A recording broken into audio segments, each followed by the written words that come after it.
Hey guys, how are we? Greetings from Glendale, Arizona. I hope this is coming to you nice and clear. Who have we got out there at the moment? I've got the chat ready to go. We'll give you a little bit of a rundown on what's going on, but we've got about 2 hours to go before the main card starts. I think, what is it over there? 10 a.m. In the morning. What do we got there? I'm going to just, there is Carl. G'day, Lyndon. Enjoy the weekend, mate. Thanks very much, Carl. Well, it's been, what have I been here? 3 or 4 days so far. So it's been so far so good.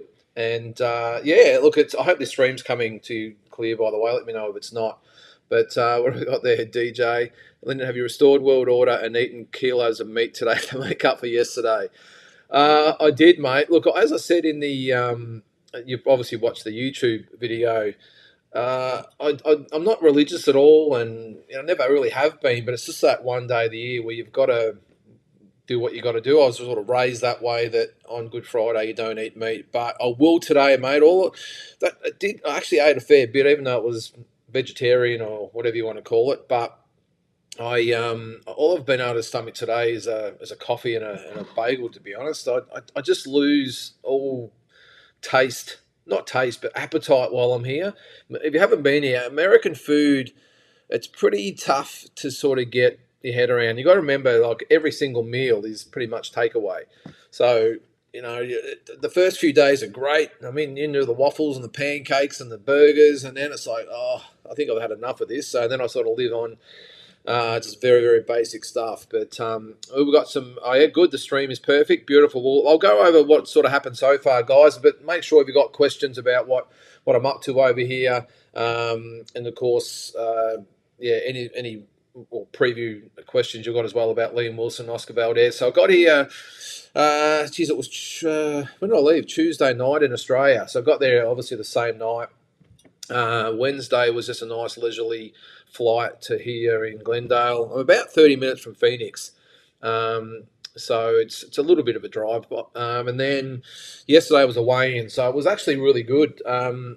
Unlike what I've seen in Vegas today, where you can't even get in. I actually had Brian Butler, who's one of Australia's best trainers, send me a message today and how disappointed he was. He went to the weigh-in in Vegas and was told, sorry, no access. And it's just, I just did a video, an Instagram post on it earlier. Yeah, I think sometimes the officials and promoters, they just don't get it. They don't realise, especially in a place like Vegas, you go there, it's it's not like people live there and are just going to the fights and don't really care. These are people coming from not just America, but all over the world, especially in this case with Tim Tszyu, of course, Michael Zarafa, and that's not counting all the other fighters on the card. And I just don't think they realise the extent of what it means to everyone that goes over there. And I've been there that many times, and one of the highlights is going to the weigh-in. I mean, granted, a lot of those fights have been Canelo and Mayweather and Pacquiao and these types of guys, and the line is out the door waiting to get in. But I just don't think sometimes they grasp that without the fans and the input and everything else. I'm on my high horse already. It's only early over there, isn't it? But I just don't think they grasp what it means to people to go out of the way to go to Las Vegas or wherever it might be and line up, and it's all part of the experience. And they're just like, well, unless you got a VIP pass, you ain't coming in. You just stand outside, and it's just disappointing. So I would hope in future that doesn't become the given thing that you're not allowed into the weigh-in. I understand press conferences because people yell out stuff and whatever. I get it, but the weigh-in, it's a sacred thing for the fans. And yeah, I just think the promoters and the broadcasters or whoever it might be have just got to say, hey, let the public in. And I know Brian was pretty disappointed. They lined up to get in there and told, well, you haven't got a VIP wristband, mate. You're not coming in. So I just think it's piss poor by the organisers. And, it's and I think I said on the video as well that the fighters love it. They get up there and the crowd cheers, and it's whoever side of whatever opponent is who cheers the loudest. And it just really gears them up. And it's a really good platform into the night after. But anyway, as I said, hopefully it's not the norm going forward. Let's get into some comments there. Did you hear Tim give Samson?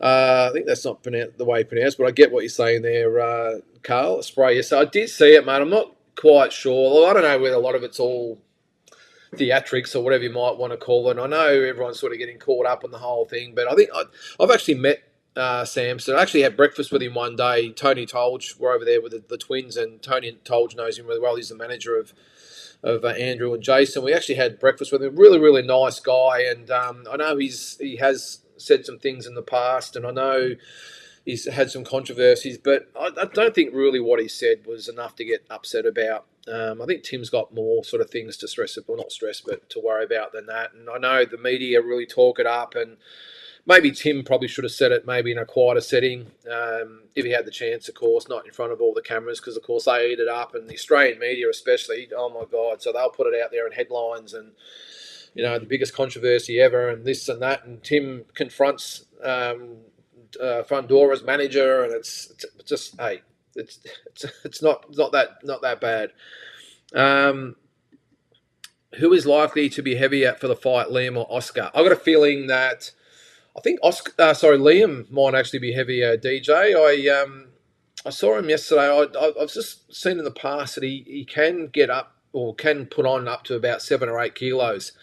Oscar Valdez, I'm not quite sure what he gets up to in between fights, but who knows? They might be similar. I mean, look, they really measure up really well against each other, I will say. And I did see both of them walk past yesterday. I sort of was lucky to run into Liam and shook his hand and wish him all the best. And like most fighters before the weigh-in,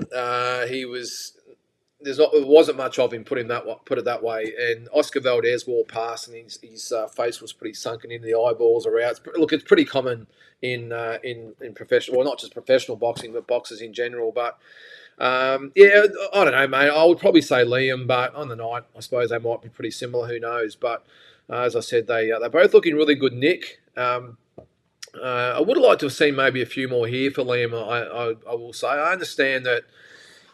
Family and friends, and it's a little bit hard for everyone to get over, although there was probably about 10 in the travelling party from what I saw. But just with so many people that were probably going to Las Vegas, it's only an hour's flight down to here. I just would have thought maybe there might have been a few more make the track. I think the flights were like $100, $150 and everything else. But I understand it's all about Tim this weekend, but that's why I wanted to make or go out of my way to make sure I came here, because it's on the way to Vegas, of course. It's sort of an hour to the right of LA and then an hour north of Phoenix. So it wasn't that much of a stretch to get here, but I sort of understand that it's all about Tim at this stage. But as I said, I would have hoped to maybe seen a few more there. And let's hope there's maybe a few that make the track down tonight for the fight and then go back tomorrow, but we'll see.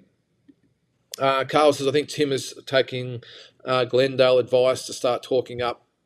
Oh, sorry. Is that taking Glenn's advice to start talking up to the media? He's done a pretty good job. I must admit, I've been taken back just a little bit by the mood change with Tim. Look, I've got a feeling he just loves it. He loves where he is at the moment, and that's why when he says he's not coming back to Australia, I totally understand and get it, because I remember just my first time just going over here just to watch a fight thinking, wow, this is the big time and this is the mecca of boxing, and it's pretty hard to then go back to the shows in Australia. But for Tim, and you got to look too, when he was fighting Thurman, he was very much the B side. I know in Australia he was the A side, but over here he was very much the B side. And I don't think he'd been in that environment, even though back home he'd been in press conferences and all that sort of stuff. He hadn't been in it to the extent he was over here, where he's out of his sort of pond, I suppose, if you want to call it that,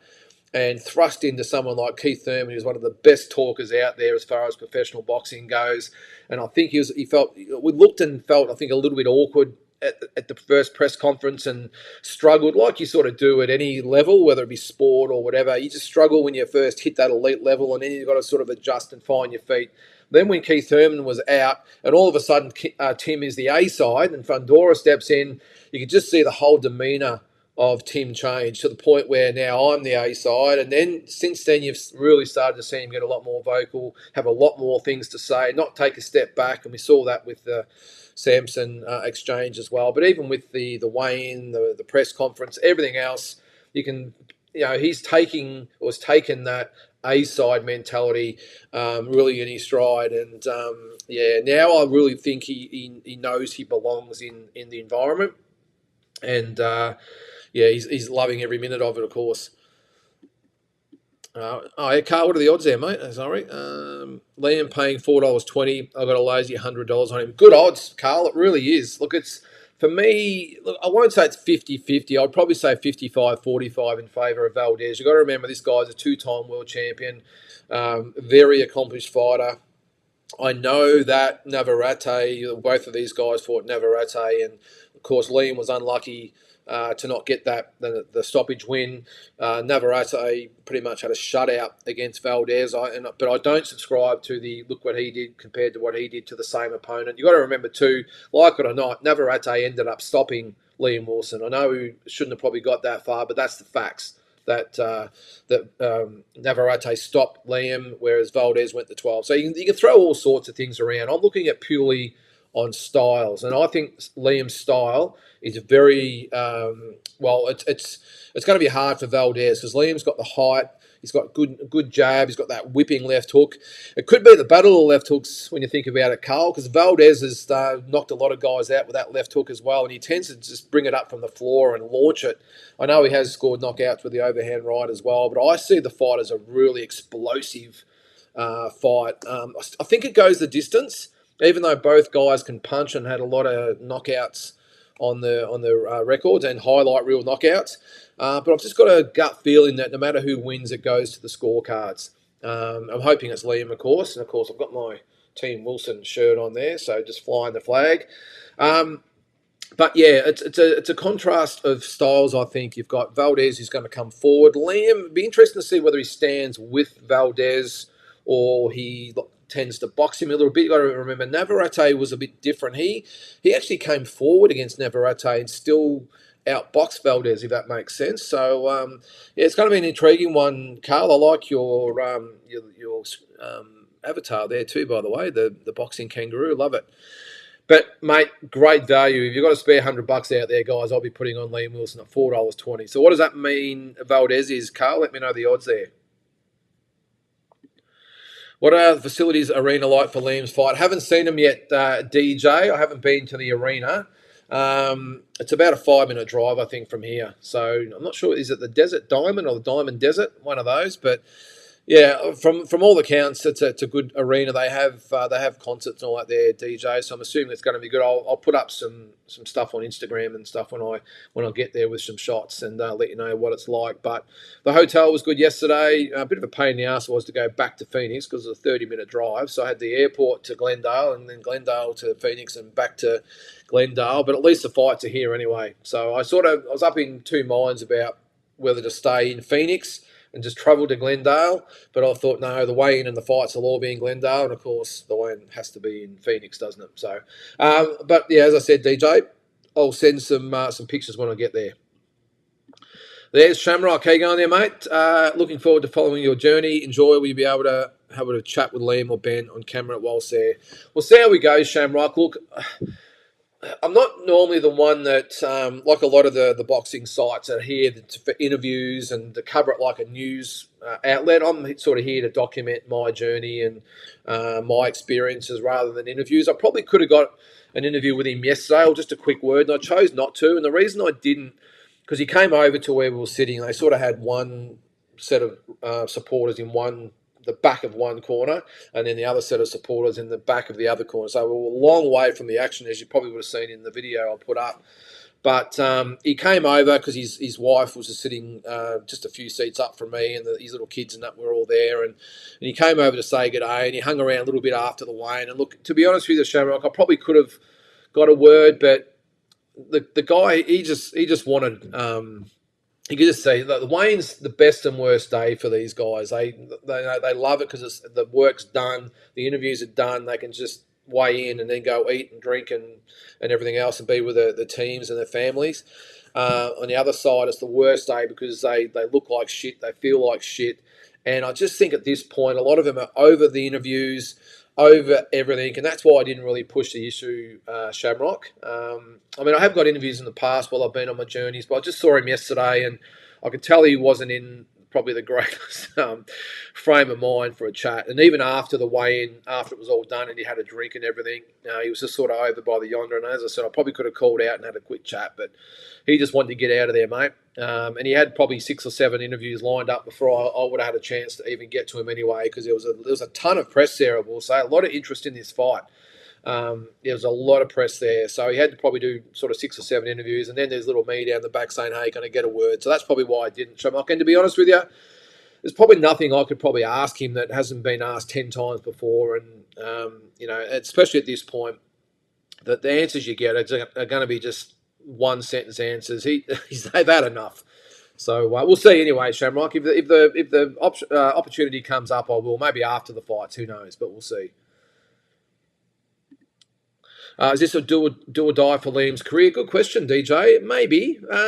He's only 28, so he's got plenty of time, you would think. But if you, or not that losing to Valdez would be any catastrophe to be, or any shame in that anyway. By the way, DJ, because he's such a great fighter. But who knows? He's with the right promotional company in No Limit, where another opportunity might come up. But he said himself that he's not really stressed about going back to Australia. I think he sees himself probably a little bit like now Tim is and what George Kambosos is and the Maloneys are, Jai Patara, of course, where they're at the international level and they don't come back. So I think there'll be other fights out there for him, DJ. He's fan-friendly. Maybe Top Rank would still use him for some of their up-and-comers or whatever it might be. And then if you beat some of those guys and all of a sudden you're back in, you've got to remember you're only as good as your last fight.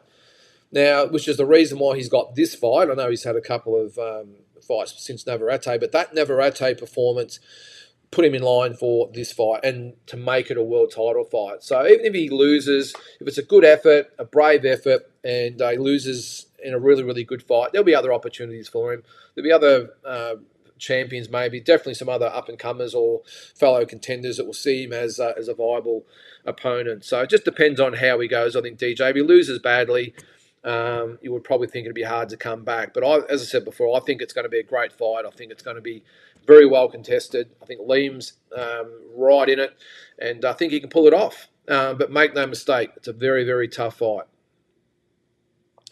There's the odds there. So Valdez $1.47. Geez, not much for him. Well, you can tell obviously it's probably set by the American sports. What are they? Sports bettors or whatever the hell they're called. But yeah, well, would you really bother betting on Valdez at that sort of price, Carl? I'm not sure, but definitely I would have some money on Liam Wilson. Liam has to beat Oscar to be any chance of becoming a world champion. Yeah, he does, Carl. Yeah, he does. And as I said, look, if he doesn't beat him, it just comes down to opportunities going forward and how he performs in this. And the thing is, like, I don't know, it's... look,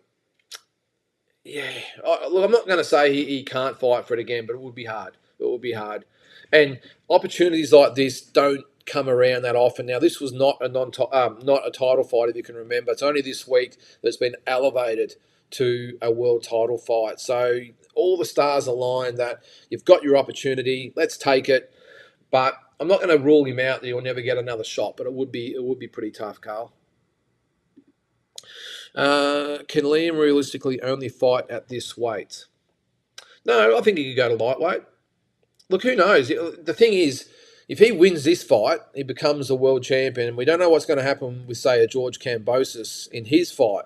So who knows? Liam might win this fight. George might, say, lose his fight. We'll get to the winning scenario in a sec. But if he maybe loses, then George hasn't really got a lot of options either. And if Liam goes up to lightweight, that's a big Aussie fight. Now, if George happens to win the lightweight title against Loma, I'm not sure whether... You never know with Liam, but I think he'd be looking at the Shakur Stevensons and maybe a Lopez rematch. Who knows? Javante Davis's, maybe Ryan Garcia. So there's plenty of big money fights out there. I'm not sure Liam, even if he had that 130-pound title, would be a massive payday that he could get over here.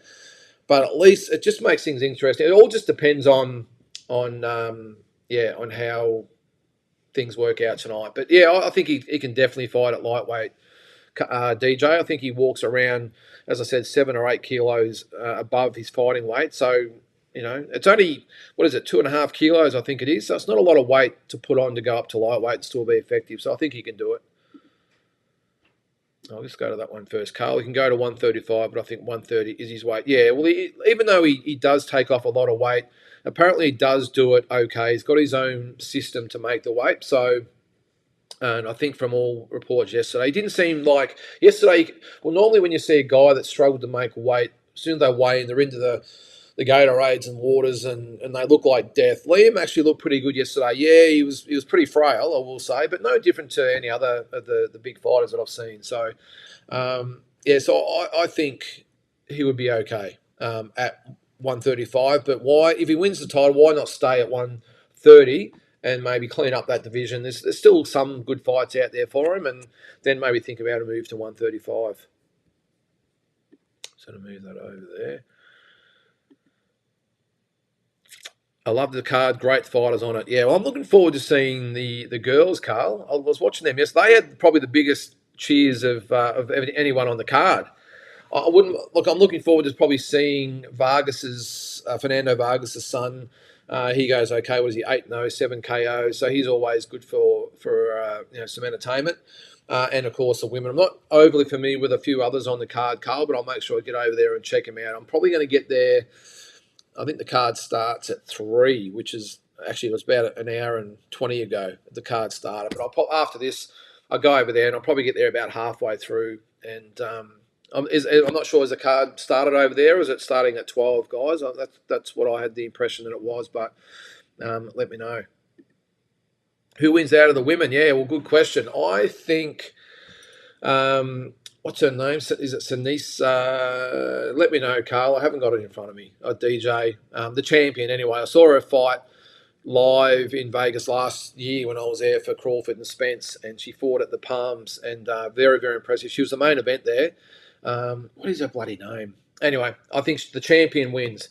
I think her opponent probably wins the weigh-in stakes. I will say she with the outfit on, she got the most cheers out of anyone, and the cat calls. But yeah, and I think as far as the fight goes, I think the champion wins this. Carl says, I love how Liam takes on all challenges. Well, it's the Aussie mentality, Carl. I mean, it's just the way. I mean, you don't see any Aussies take the easy path. You see them all fighting the best in their divisions. I know, let's see, Liam Parra in the last couple of days has been signed to fight Matthias. That is a tough fight, and that's the credit to Liam. I mean, the Lopez fight doesn't look like it's going to happen anytime soon because he's got other things going on, and Haney, of course. But Matthias, I'm not sure whether there's an easier champion at that weight. They're all great fighters, and I love that as well. So, but yeah, mate, it's the Aussie way, Carl. Every single Aussie that you see, they all want to fight the best and take on the best, and even Sam Goodman, who wants Inouye. It's just the way we're wired down here, mate. And it's not all about the undefeated records and all this sort of bullshit and social media followers. It's about, hey, I want the belt. Who do I got to fight to get it? And that's why I think Australians have got so much respect overseas at the moment. There it is there. Estrada. Yes. I'm just going to see if I can go up a bit there. There we go. Sorry, guys. I'm just going through your comments there. I've sort of lost my way. I'll go back down. Oh, yeah. So, Sinise Estrada. Yeah, thanks, Carl. Yeah, I forgot her name there. No, I think she wins. She goes all right. Does Estrada. And as I said, I saw her fight last year, and she looks the goods. Good call. Liam versus George would be a good all-Aussie fight. Well, it would be. It just comes down to the circumstances, mate. It really does. If Liam wins tonight, does he have more of a chance to fight George if he loses, or he wins against Lomachenko? It's an interesting one. As I said, I think he's got more of a chance to fight Liam if George loses rather than if he wins, because George is looking ahead. He doesn't want to look back at any Aussie fights. As juicy as that would be with Liam having the WBO belt, I'm just not sure whether the money would be there for George to take that fight, especially when you've got Stevenson, Davis, Garcia, and all these fighters around at 135 or maybe up to 140, and big money fights. I'm just not sure whether, as I said, the money would be there, but you never know. Is that Dan? G'day, Dan. How you going there, mate? We watched the Valdez Nav fight last night, and it was a very, very grueling fight for Valdez, and his legs did look a bit old. Feel they might be there for the taking for Liam, hopefully. Yeah, and that's a good point. The only thing I would probably say to that, sorry there, guys, I'll just get my phone sorted out there. Oh, sorry, guys, I've just got it. There we go. Two things going here at once. Yeah, I think the only thing is, though, Dan, is that the different types of fighters. Navarrete never gives you a chance to breathe. He's probably one of the most unorthodox and sloppy fighters I've ever seen, but he's so effective, and he keeps pumping that jab out, and he's got the uppercuts and the hooks. They're unorthodox, and they come from all over the place, but he's very, very effective. Liam, on the other hand, will probably give Valdez a little bit more room to do his thing, I would probably think. And again, it comes down to styles make fights, as they say. And I just think I agree with you that Valdez didn't look overly great against Navarrete. He did look like he'd grown old sort of overnight a little bit. But I just think Liam's probably not going to make Valdez work as hard and put as much punishment on him as Navarrete did. So, and that's why it's interesting. You've got to look at the flip side with Liam. I think he's actually going to be a better fighter this time here in Glendale than when he fought Navarrete, because he's been in the environment, he's used to it now, and he's adapted to it. He knows everything that's going on, and he's a live chance in this fight. So, yeah, I'm not going to say I'm going to judge Valdez on the Navarrete fight. We'll see tonight, of course, but one thing I know, I think we'll 100% see a better version of Liam Wilson. So put all that together. Who's going to win? Who knows? What do we got there? So keep the questions coming there, guys. Now, at the weigh-in yesterday, as I said, I think, I'll just take that comment down there. I think Liam was 158.7, was it? And I think, or 159.7. Valdez might have been 159.6 or something like that anyway. So very, very similar in weights. And as I said, it was a really, really good turnout for the weigh-in, I thought. I think both guys have, well, especially the Mexican element of it, they have a lot of supporters. And surprisingly, there was a lot of press there, which was good as well, considering what's going on in Vegas at the moment. Excuse me. There, you got to watch this desert air out here. I just said before on one of my posts that it's a really barren type of place. I didn't really know much about Phoenix, and I went in there for the weigh-in, and I'm looking for the high-rise buildings, and there was really nothing there. There wasn't any buildings really at all, the big ones, and it's just mountains and desert as far as the eye can see. So I'm not quite sure what the population is here, but yeah, it's definitely in the middle of nowhere. And I just said again before that I had a New York, well, he's from New York, an Uber driver, and he'd been here about 10 years, and he's seen it rain 5 or 6 times. So, yeah, there you go. All right, so on to the fighters. So, actually, we'll look at the undercard, guys. I've got it here somewhere. Let's have a look. I'm just going to get it in a sec here. I'll bring it up. Where are we? All right. I'm not sure I can bring it on screen. All right, so we've got Liam Wilson, Oscar Valdez. So Liam Wilson, what is he? 13-2, 7 KOs. Valdez 31-2, 23 KOs. Oh, there's the weights there. Sorry, I don't know what I'm thinking with the weights here, guys. You've got to pull me up. 129.6 was Wilson. 129.7 was Valdez. I don't know where I got the 150s from.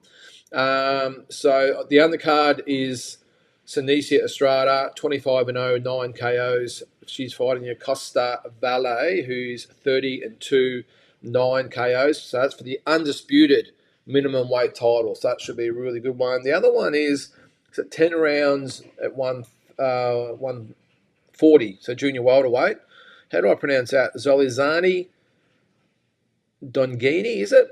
31-4, 18 KOs, fighting Raymond Moratala, who's 19-0 and 16 KOs. There's also Carlos Sanchez, 25-2. He's fighting Lindolfo Delgado, 19-0. Seems to be all the fighters from the red corner seem to be the favourites. I don't know, not sure how all that works, but like a lot of shows here. Richard Torres at heavyweight, he's 8-0, 8 KOs, fighting Don Hainsworth, 18-8. So I'll stop there anyway. It's probably about as much as we probably want to see there. So I'm not quite sure how many will be on your card there, guys. I'm assuming if it starts at 12, so that'll be, it was 10:30 over there at the moment, so it's at an hour and a half's time.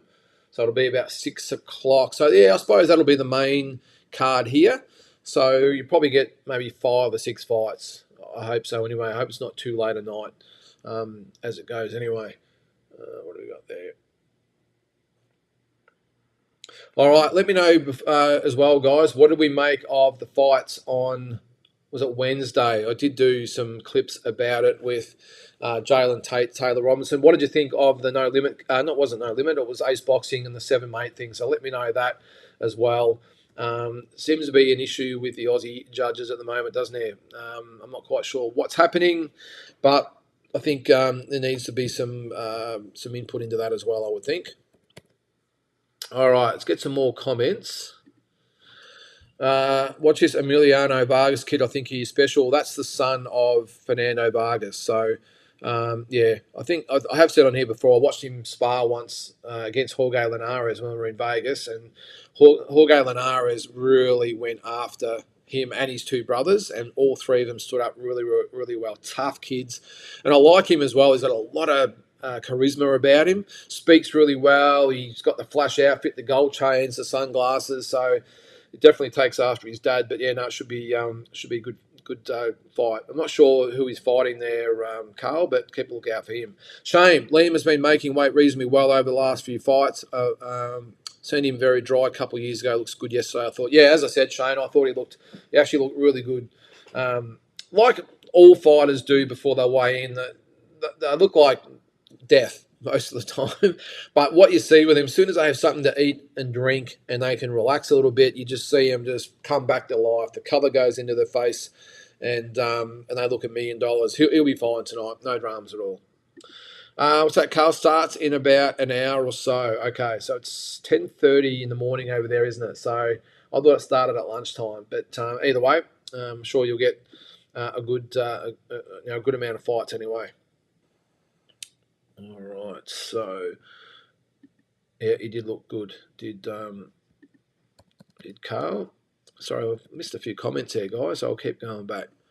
Could make the case for a draw in the Taylor Robinson fight. Definitely not a robbery in my admittedly biased view. Okay, well that's contrary to what a lot of people think, Shane. I had a flood of, when I say a flood, I had probably 20 odd messages about it the morning after it, and I just got to LA, so I was a little bit all over the place, and I ended up watching it, and I thought the way it was put to me that, the other girl won, or Gallardo won every single round. I was a little bit more competitive than I thought it might be, Shane. But look, mate, I just thought Gallardo was just way too tough, way too strong, too powerful.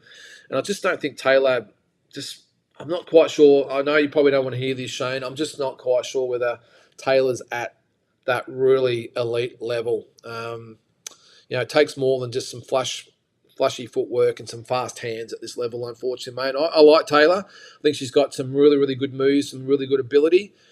I'm not sure. Maybe it's a change of trainers. I don't know. But when things started to sort of turn for her on Wednesday, I just didn't see anything in return. And Gallardo's not the most, she's tough and powerful, but not the most skilled type of fighter out there. And when you get that mix of someone that is talented skill-wise and has the power, then she might just be in some trouble. So, look, I don't know. I hope she gets another chance at it. You got to put yourself into these situations. But for me, I couldn't see it as a draw, mate. Best case for me would have been 6-4 for Gallardo. I actually had it 7-3 for Gallardo. But if you gave a couple of close rounds, 6-4 tops for me, mate. But each to their own.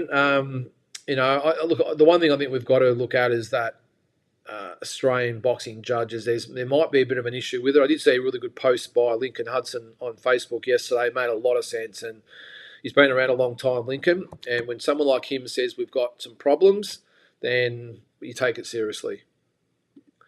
If George loses and Liam wins, that fight is possible. Yeah, well, that's what I said, Shane. I think that's probably the only way I see that fight happening is in that situation, because George is looking 100% further ahead, I think, if he wins against Loma. Tim seemed to come in light this morning. Yeah, what was the official weight? Was it? Actually, I won't try and guess, but I'm pretty sure he was about half a kilo under. Is that right? I'm thinking. Who knows? Look, DJ, maybe he's been in Vegas for what, 3 months. It's always nice and warm. Although having said that, tomorrow when I get there, it's 14 degrees, if you can believe that, and a 55% chance of raining in Las Vegas. So anyway, but it has been quite warm. Well, it's always warm in Vegas. So maybe it's just the fact he's been nice and settled. He's had plenty of time to get his weight right, and with the heat and the surroundings and a good diet.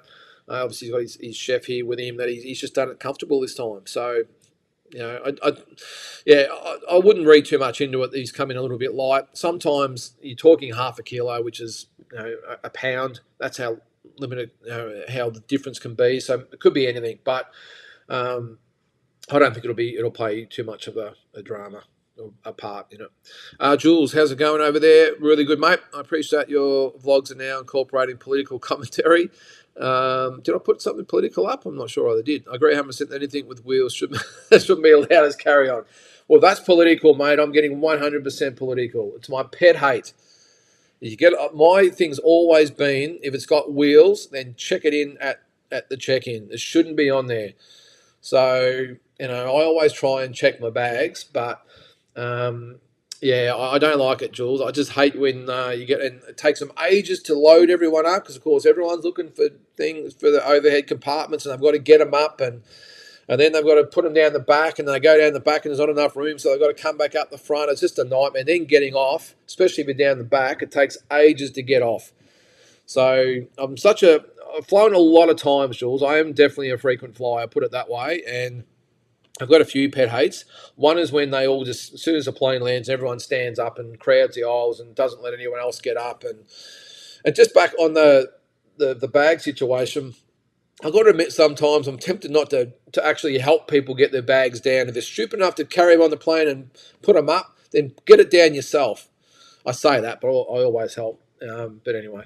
The other pet hate is, as I said, people just getting up soon as you land.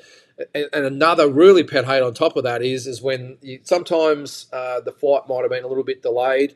So the person on the microphone will say, "Hey, look, we've got a few people that are desperately got to get off this plane for connecting flights, and so if you don't have a connecting flight or urgent, can you please just sit down and let everyone else off before you get off?" But of course, everyone gets up, everyone crowds the aisleway, and the people that are trying to get off have no way of doing it. And I've actually been there last year for the Spence Crawford fight. I went from Kentucky to Atlanta. The Atlanta flight was delayed by about 3 hours. The Kentucky to Atlanta flight was delayed by 3 hours. So when I got to Atlanta, I had to hustle. And I got the announcement over. People have to get off for the connecting flights. Please let them off. And you reckon they did? No, they all got up and stood there like dumb shits and wouldn't let me off the plane. Not just me, but there were a few others. So I had to bolt to the plane. Lucky I had this girl in front of me who took no shit. And she was on the same flight as me going to Vegas. I overheard her say to someone else, and she just bustled through it. I just followed her. And, it's good to have one of those there. But that's my other pet. And, of course, if you're at the carousel, guys, standing right on the carousel doesn't make your bags come any quicker. And I know I'm going on about this. You got me started, Jules. The thing is, if you're one of those people that just have to get off the plane as soon as it lands, if you've got a bag that's on the carousel, it doesn't matter how fast you get off the plane. Guess what? Your bag's coming out with everyone else's. And there's nothing funnier than when you see those people storm past you and they run down to the carousel and you just sort of make your way down there and you get there and your bag comes out first and they're still waiting. That's funny. But yeah, the people that stand right on the bags, and you've got to get them out the road to try and not only get you to see your bag, but then to get your bag off. But anyway, so if that's political, Jules, yes, don't get me started. All right, back to the boxing. It was super light. So was Sebastian. They came in at the same weight. Yeah, I think. All right, so that's probably what I was thinking of before. I think I saw Fundora's weight at maybe 152.8, was it? So Tim would have been not far off that. You've got to remember, that's half a kilo. It's not that much. It's a pound and a bit, 1.1, 1.2 pound. So as I said, it's half a kilo. It's not that much in the scheme of things. All right. Jules again. Very keen for the fight. Liam's such a likeable guy. From memory, he was very slick leading into Navarrete. Really keen to see what he can do with a full tank. Yeah. Well, the big thing I see, Jules, is that Liam, it's his second crack at this level. And as I said before, with Tim now getting used to being in the environment, you'll see the same with Liam.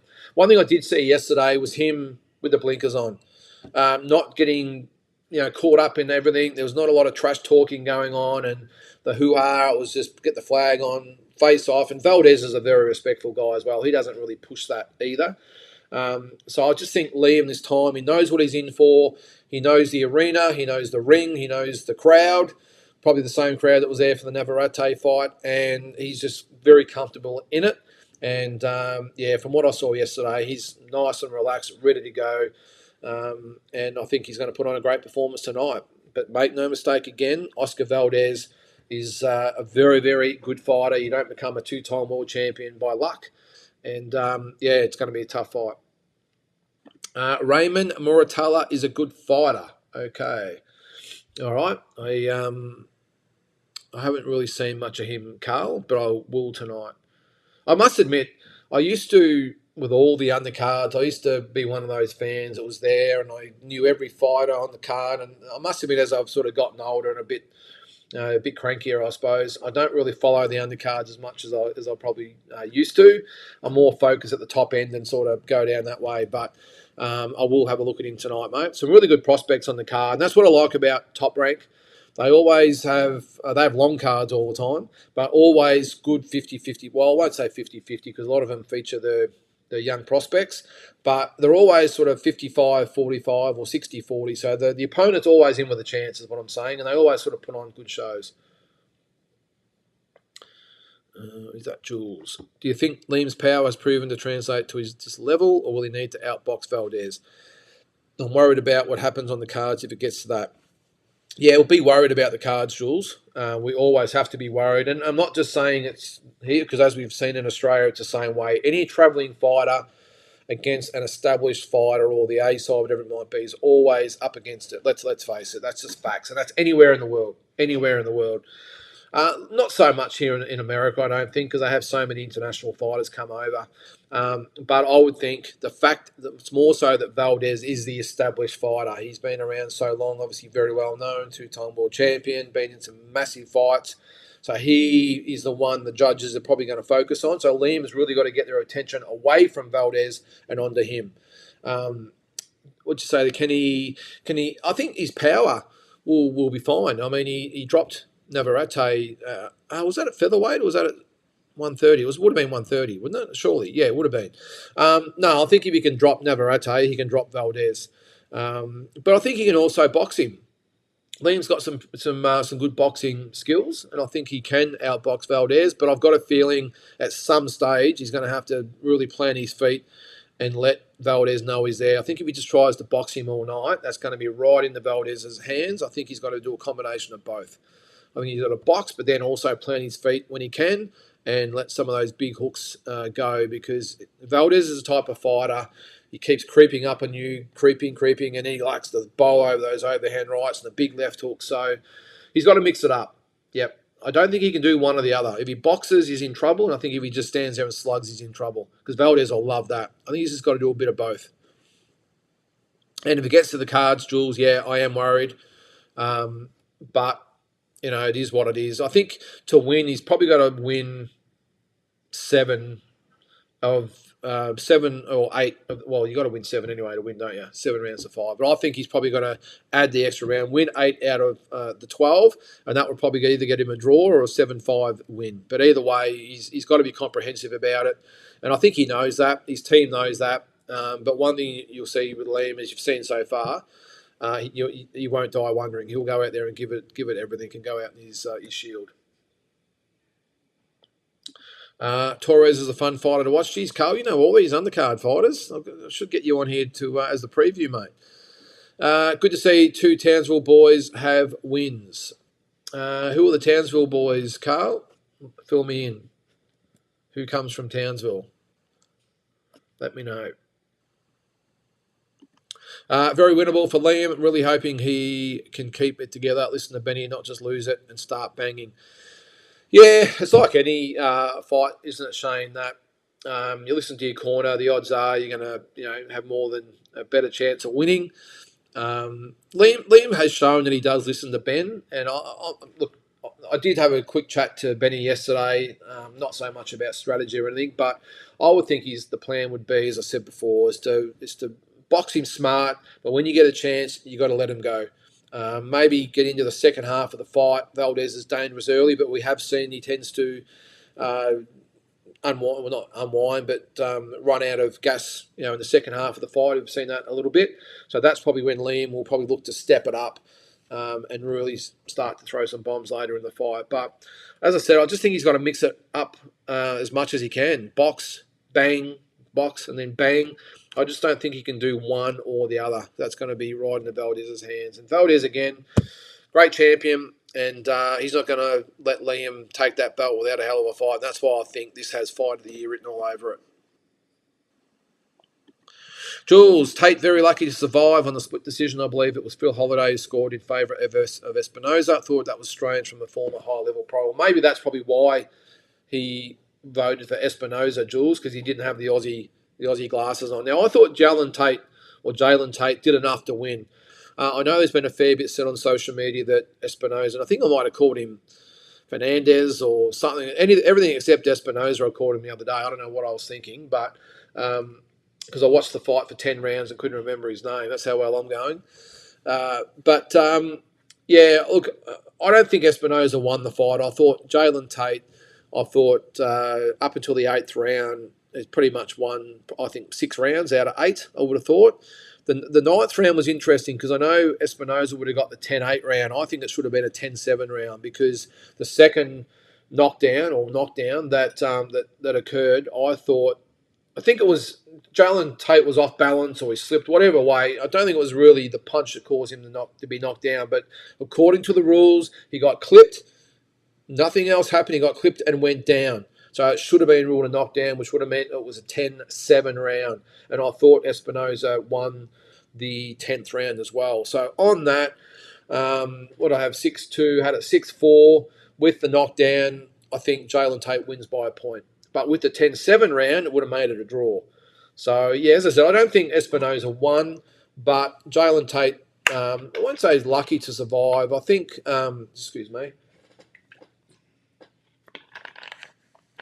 and I've been vocal about it, about the mouthguard situation. To the letter of the law, the referee did what he had to do.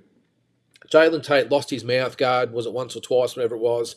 The referee, under the rules, so we can't blame the referee or Aussie boxing, whatever it might be, it is the rules. Mouthguard falls out when the referee has an opportunity, so the break in action, to stop it and then get the mouthguard washed and put back in. The issue, of course, is, as I said the other night, is that fighters know this, the corners know this, they tell the fighters to spit it out. If the fighter doesn't spit it out, the corner are telling them to spit it out because they know all he's got to do is clinch and hold. The referee will break them up and then give him the spell to put the mouthguard back in. So it's easy to fix. If your mouthguard comes out, that's stiff. Keep fighting. That's no one's issue. That's what it is. So it's not necessarily a risk as far as any brain damage goes. Yeah, okay, your teeth might be, might be in a bit of danger, but that's just the way it is. I think if your mouthguard falls out or spat out or whatever reason it might be, then I'm sorry, it is fight on till the end of the round, and then your corner can have the mouthguard back. They can wash it and put it back in, and away we go. And Navarrete 100% exploited that rule in his fight with Liam Wilson. Not only did he get, well, it wasn't really a 10 count, it was probably a 13 or 14 count for starters, and then he had the mouthguard. Remember, he put it in, and I don't know if it was deliberate or not, but he put it in upside down for starters. So then, of course, he had to take it back out, show the referee, who then helped him turn it up and put it back into his mouth, and all of a sudden we've got a 27-second count.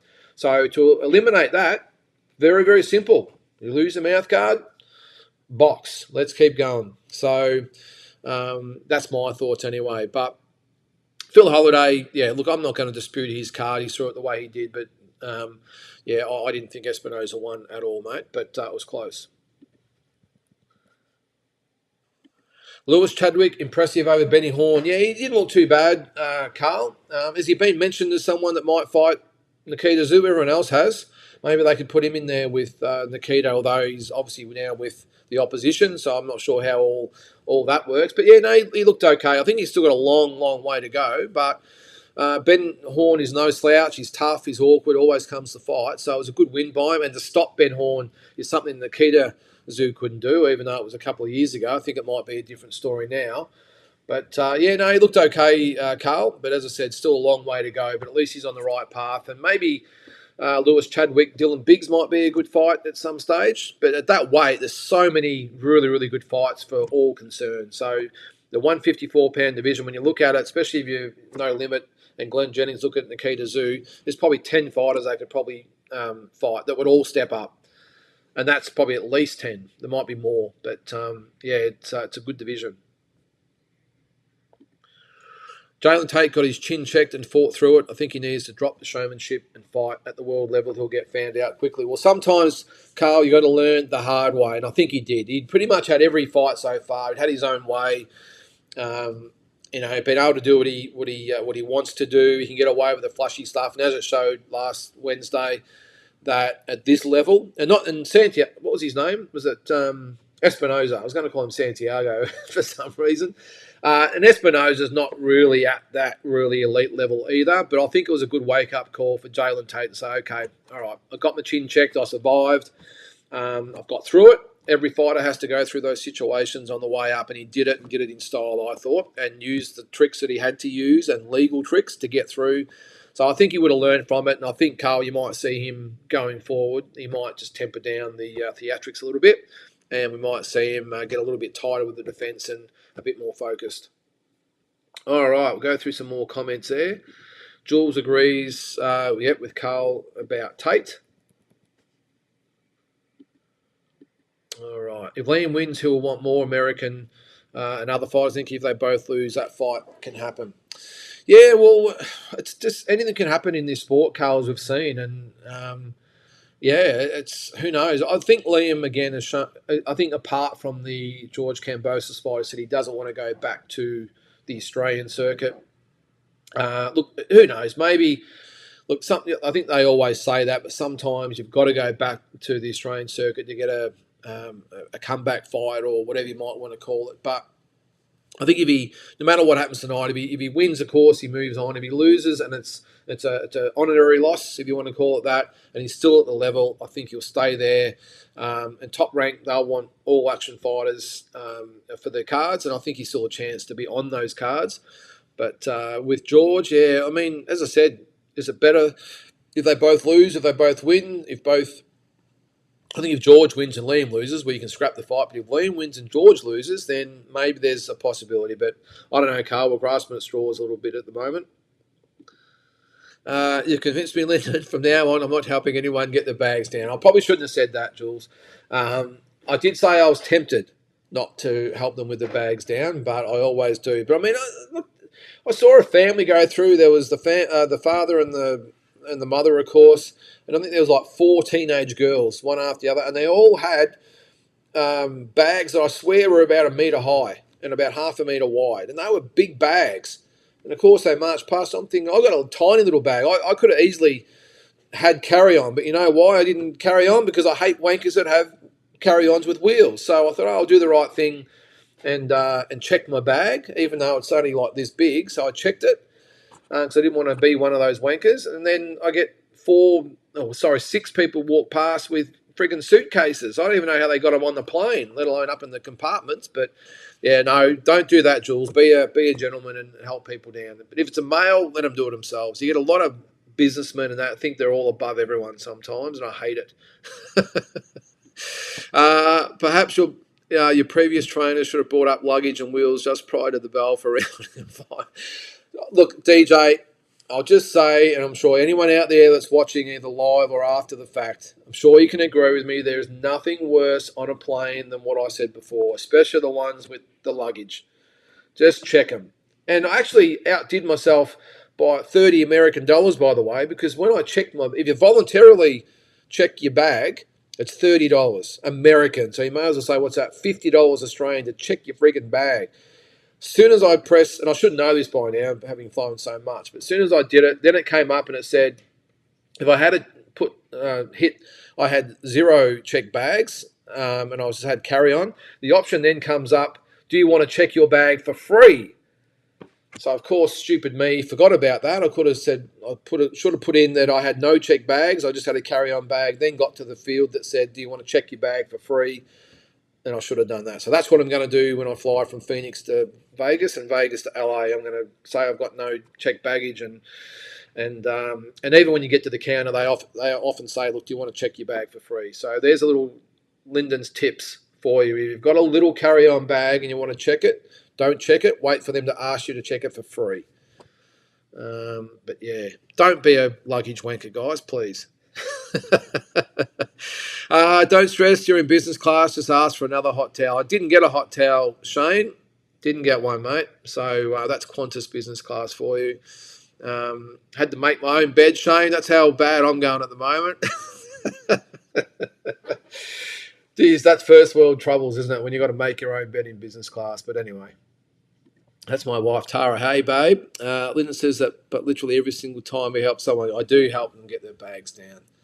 And I don't get a thank you. And actually on that, I actually said to Tara when I got to LA, the shuttle bus turns up.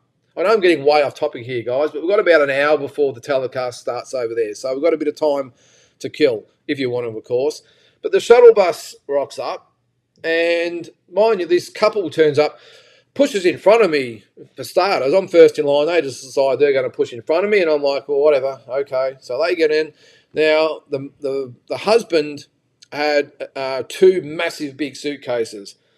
The wife behind him has 3 massive suitcases and the handbag just for good measure. The husband gets on the shuttle bus, picks up his 2 bags. He struggled to get them on, by the way. That's how heavy they bloody were. And then just gets on the bus and leaves his missus. So, of course, his missus is trying to get the bags up. So, of course, what do I have to do? And I've got my own luggage. And I'm trying to get her luggage up on the bus. 3 massive big suitcases. And you think I even got a thank you? Well, she actually did say, oh, thank you, sir. But he gave me nothing. If that had been my wife, first of all, she probably would have clipped me for not giving her a hand. But secondly, it would have been, oh, thanks, buddy. Appreciate it. So don't be one of those people. What have we got there? I'll keep going down. I've lost my way there. What have we got?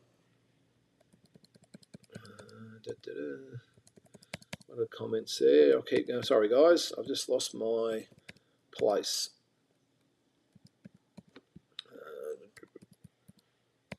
A lot of comments there. Okay. All right. We'll keep going down. Keep the comments coming there, guys. As I said, we've got about an hour to go. So I'm not going until about 6 o'clock this time, which is about noon your time. All right, I'll find my way again here. Yep. Shane. All right. Keep them coming there, guys. Sorry, I've lost my way again here. Sorry about that. All right.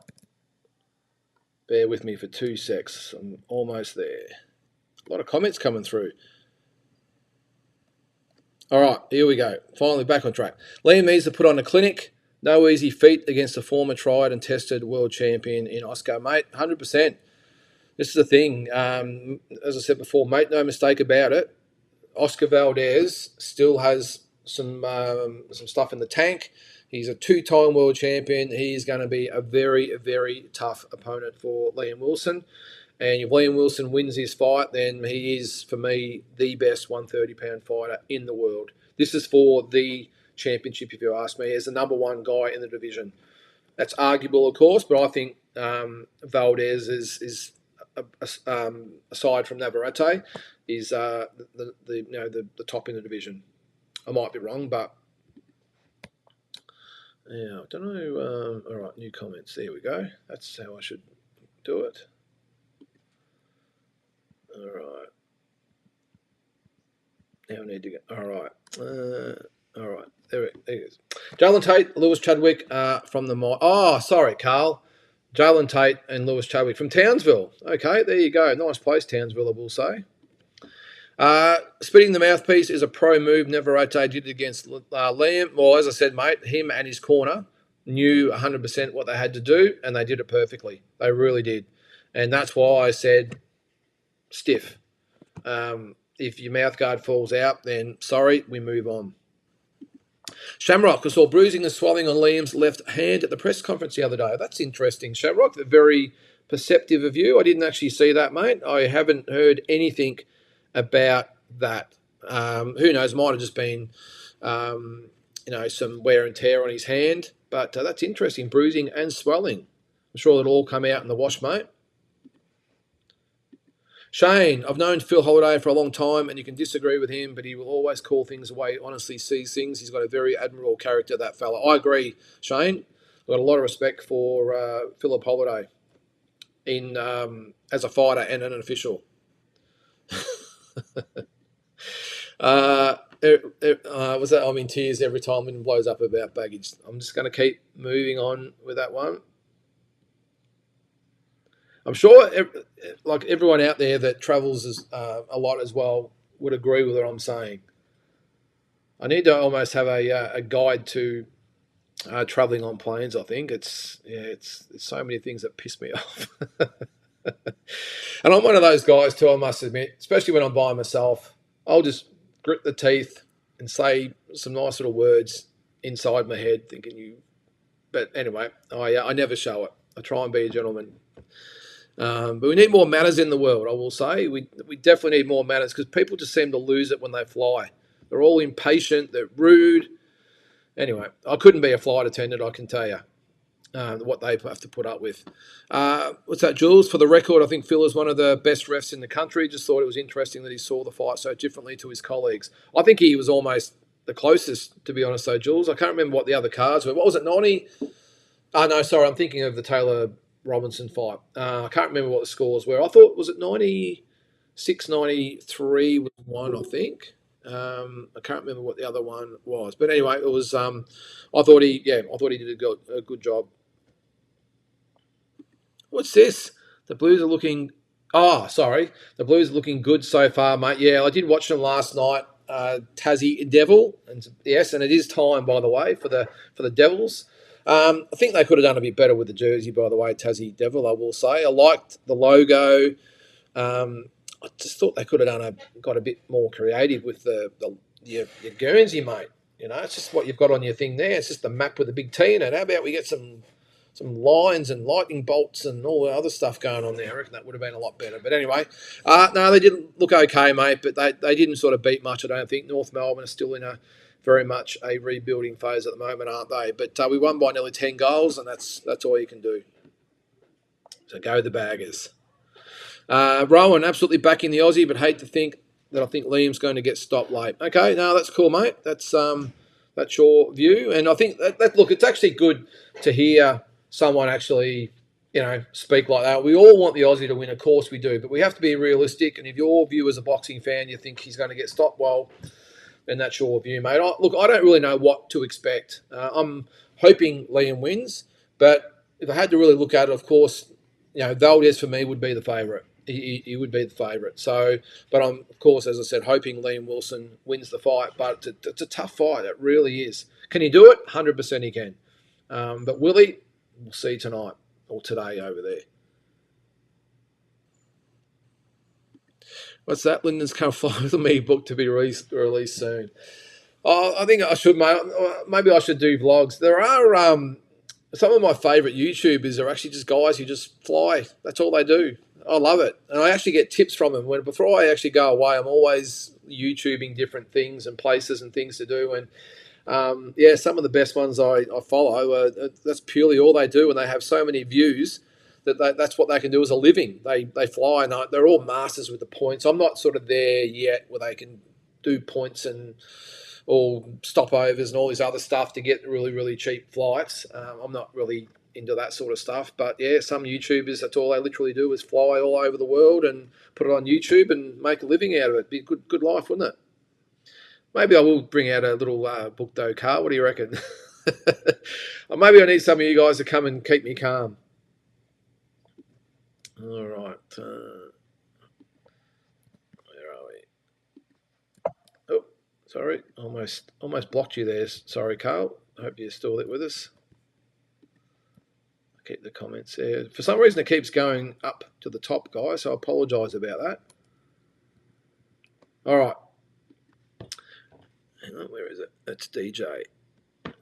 What'll be your biggest letdown if Liam can't get the win? Early KO, shitty points decision. Well, a shitty points decision would be pretty bad, I think, DJ. I mean, at least if it's an early KO, it is what it is. You accept it. It happens. Not much you can do about it. But and I think even the fighter can accept it and their teams. But when it's a shitty points decision, that shit stabs you in the heart and it stays there. And even last year, it wasn't a shitty points decision, but it was a technicality that really it cost him a world title. And who knows what else it could have cost him in terms of marketing, sponsorship, big fights. Who knows? Maybe he could have bought Shakur Stevenson, or you just don't know. But I think a shitty points decision would be pretty bad, DJ. But it's always on the cards when you travel, whether it be here or in Australia. But look, you lose any which way, you're going to be pissed off, aren't you, DJ? But yeah, I'd be pissed off if he does enough to win and doesn't get the decision. That would be really hard to take.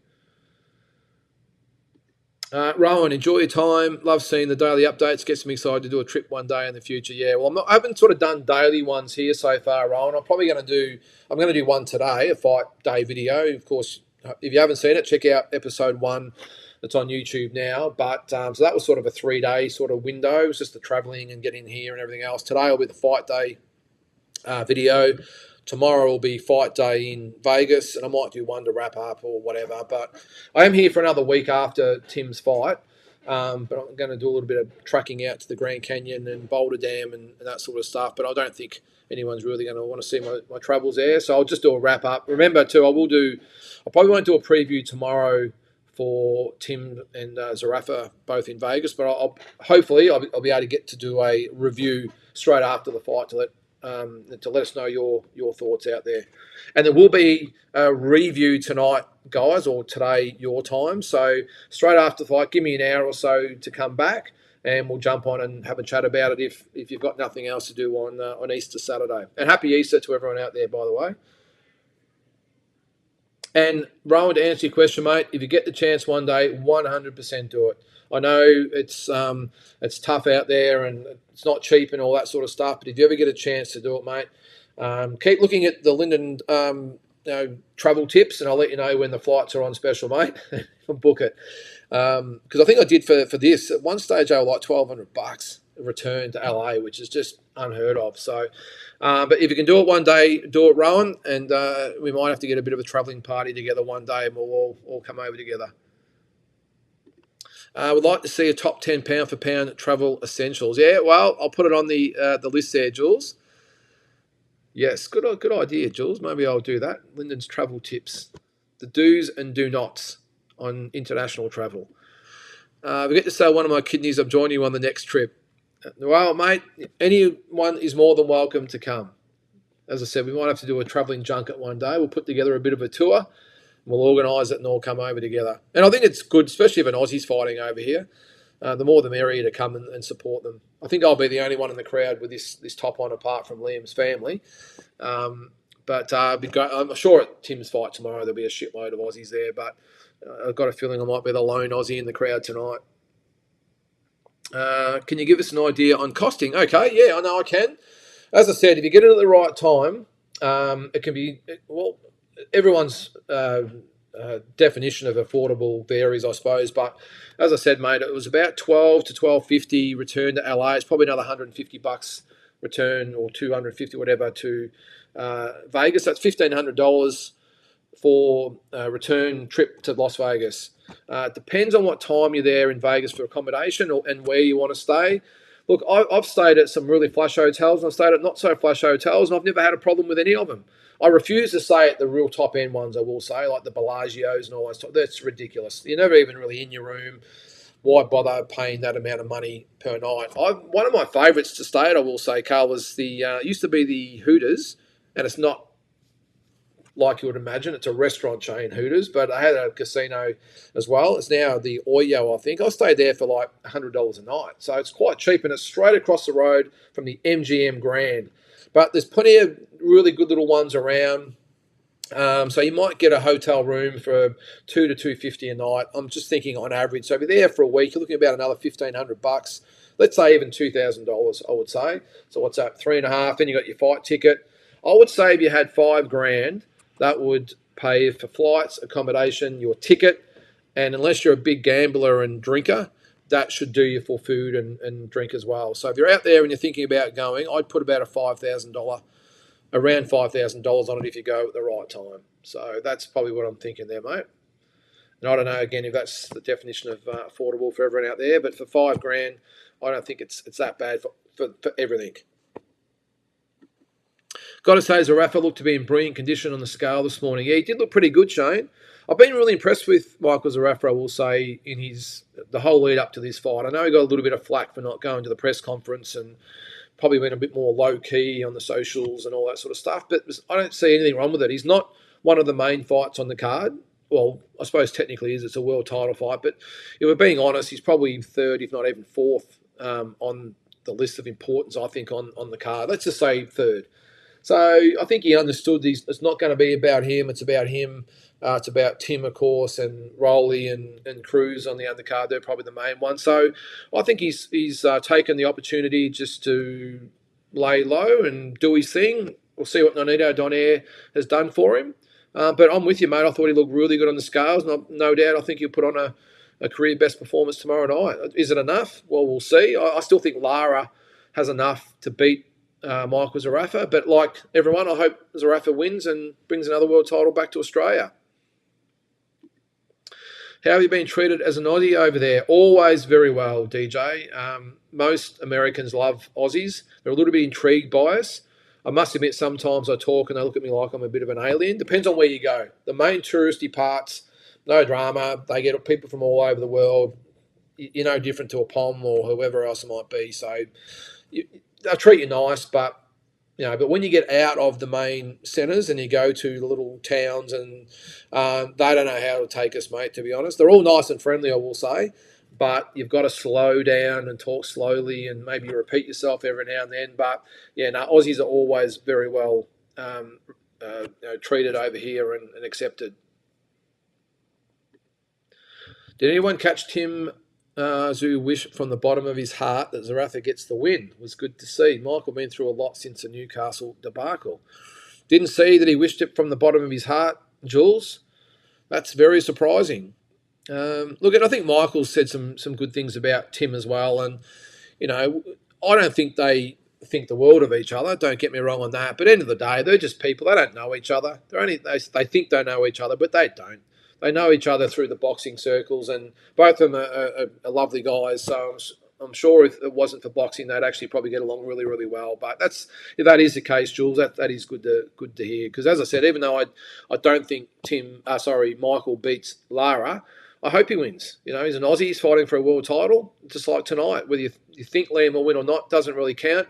We want him to win that belt. And I think I said today on my socials as well, there's 10 Aussies in scheduled world title fights at the moment. Just amazing. Dan, I do feel that for Liam to win it will have to be a very faded Valdez, and Valdez does win those punches, and hopefully Liam can counter those punches. Well, it's a good point there, Dan. Valdez, when he gets excited or frustrated or whatever, or desperate, tends to just wing the punches, and for those beautiful left hooks that Liam Wilson throws, maybe that could do the job. But as I said before, mate, I just think he's got to mix it up, box and punch, but he cannot do just one or the other. He's got to really mix up because Valdez he's obviously a great fighter. Dan, been to Vegas once, and that was at Hooters, and that was great value for money. Yeah, mate, I've stayed there 3 or 4 times. And it doesn't get great reviews, the Oyo. I must say I haven't been there since it's been the Oyo. It was always Hooters. But look, if you're not that stressed about it, and I've stayed at the Excalibur, which is not a great place, but it's cheap. The location's great. If you just don't be fussy about it. There's plenty of really good value places to stay. Don't think you got to stay at Caesar's Palace or the MGM or one of those places because you're going to be paying probably $500 or $600 a night. So, and I refuse to do it. I just think it's ridiculous. So there's plenty of other places along the strip. Just look out for Lyndon's Travel Adventures for more tips on, especially Vegas. I've been there plenty of times.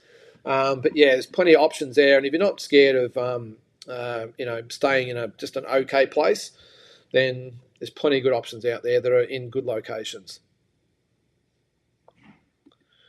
Nonito's comments cracked me up. He said Zarafa beats Tim. I didn't see it, Carl, but Nonito, go back to sleep, mate. You need a good nap, I would think. I've got a couple of friends from America, and they always tell me to slow down talking. Yeah, it's just our way, isn't it? We don't sort of think we're talking fast, but we do. But yeah, I mean, I tend to. It might be an automatic thing these days since I've been over here so many times, but I always find myself when I'm talking to the Americans of just looking them in the eye and slowing it down and just talking, maybe taking out a bit of the lingo that we use and just dumbing it down a little. Well, not dumbing it down, you know what I mean? Like just playing it down a little bit so they can actually understand what we're saying. Definitely not a fan of Zarafa, but wish him all the best. Yep. And as I said, Carl, I've been really impressed by his whole preparation in it. I know at the weigh-in and maybe a little bit at the press conference the other day, we've seen a little bit of the Zarafa of old with his, the way he likes to face off and talk to his opponents. But that's the way he gets himself up. Then that's cool. But I think I think his interviews have been really good. I think he's just carried himself really, really well for an Aussie over there, and I think it's great. I think he also realises again that he's not the main attraction on the card. So why carry on with theatrics when you don't? It's not your job to be promoting the event and selling tickets. That's for the main event guys. So I understand he's probably taken this a little bit different to what he has to do in Australia. Of course, he has to create a bit of drama and everything else. But I think here he realises where he stands in the scheme of things on the card and has acted accordingly. And I think he's carried himself really well. But to think he's going to beat Tim, yeah, I don't think so. DJ, 10 world title fights. Is this the healthiest Aussie boxing has ever been in history? Or is it just because media and internet allows us to see and hear more of them now? Yeah, I agree with the latter there, DJ. I think we see a lot more of the fighters these days, and I think the opportunities that they have these days, we're now connected with the world. Back in the day, you had the likes of Bill Morty, others, I know, but mainly Bill Morty, who was trying to link Australian fighters with the overseas market or the American market, and it was tough. These days, all the promoters all over the world are looking for attractive fighters from all different countries, and we're fighting in countries all over the world. Look at Saudi Arabia at the moment, and I just think now that we're linked to the rest of the world and our fighters are getting more opportunities, that's why it seems like we have the best ever. Look, still might be the case, don't get me wrong, but I just think we've had some great fighters over the journey at the same time. I'm talking like even the early to mid 90s, we had some great fighters, but a lot of them just didn't make it because they didn't have the promoters to get them the right fights to make them or let them progress. But also they didn't have then the promoters to take them overseas to the big time now. All the Aussies seem to be getting plenty of opportunities. But 10 world title fights, it's just amazing. Zarafa in full flight at the Horn Zarafa 2 face-off was one of the best displays of trash talking in recent memory. Shame we didn't get to see that version of MZ, but he looks to be very focused. Yeah, look, as I said, Jules, I just think he knows the drill. I think if he got up at the press conference, and we've seen it in Australia a few times, some of the undercard fighters who just make me want to cringe, but it just makes no sense. And I think all it does is take his own or distracts him away from his job at hand. Now, some fighters need that type of trash talking to build themselves up, but the great fighters don't. They really don't need it, and that's why I've been impressed with Zarafa, because he's probably thought, well, and let's face it, when he fought Jeff Horn and even Tim Tszyu, I know the fight didn't come off, but we had all the press conferences and everything else with it. Neither Tim or Jeff are the best at this type of stuff, although Tim seems to be improving. But Zarafa took it on, and I agree with you, Jules. I thought he sold that fight, and even the first fight, really, really well. So, but in this instance, I just think, again, he knows he knows where he stands on the card, and has just taken a back seat. And I think, it will, in my opinion, it will allow him to actually be even better prepared mentally for the big fight tomorrow. All right. I'm not a pocket watcher, but I heard on the news that Tim's purse of 10 million is the biggest purse in Aussie boxing history. Carl, I must admit, when I saw that, I nearly spat out my water. That he was getting paid $10 million. I would have thought with everything that happened with the Thurman fight, with some alterations they would have had to have made to the card, that maybe he would have been scaled down, or even if he had a fought Thurman, a $10 million payday for me, I would have been really surprised by that. Now, we don't know that's 100%, by the way. Sometimes the Aussie media tend to get excited and talk it up a little bit, but if it is the case, it's a massive, massive payday for a fight like this. And even though it's a big event over there, my humble opinion is Zoo versus Fundora in the scheme of things is not a massive. It's not a massive fight, but it's been made into a big fight by circumstances. So yeah, $10 million. I'm glad he's getting that. That's awesome. That is awesome. But yeah, mate, I was really surprised that that was the case. And if he fights Crawford, he'll probably get twice that. So yeah, good on him. Good on him.